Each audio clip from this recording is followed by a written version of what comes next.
ইরানের অর্থনীতি ও অগ্রগতির চাকা সচল রাখতে পারমাণবিক প্রকল্প বড় ভূমিকা রাখবে। শনিবার ওমানের রাজধানী মাসকাটে প্রকল্পটিকে বাঁচাতে তৃতীয়বারের মতো মার্কিন প্রশাসনের সঙ্গে বৈঠক সেরেছে ইরান।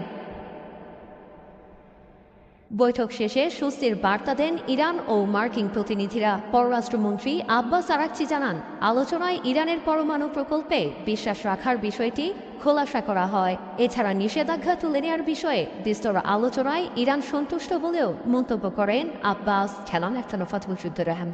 নানা কৌশলগত দিক নিয়ে আমরা আলোচনা করছি। আলোচনার মধ্য দিয়ে সম্পর্কের টানাপোড়েন মিটিয়ে নিচ্ছি আমরা। পরমাণু নিষেধাজ্ঞা নিয়ে আলোচনার অগ্রগতি হয়েছে। পরমাণু কর্মসূচির বিষয়টি স্থগিত সম্ভব নয়, বিষয়টিকে অন্য পক্ষ সম্মান জানিয়েছে। পরবর্তীতে উচ্চ পর্যায়ের বৈঠকে স্টিভ উইটকফের সঙ্গে সরাসরি বৈঠক হবে। মন বসে তানজিম মুখনাবাব এতলয় স্বস্তির বার্তা দেন ওমানের পররাষ্ট্রমন্ত্রী বদর আল বুসাইদিও।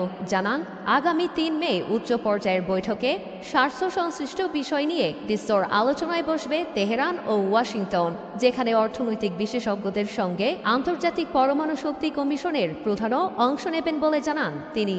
এছাড়া আলোচনাটি ফলপ্রসূ হয়েছে জানিয়ে ইউরোপে ফের আলোচনায় বসতে ওয়াশিংটন রাজি বলে জানান এক মার্কিন কর্মকর্তা।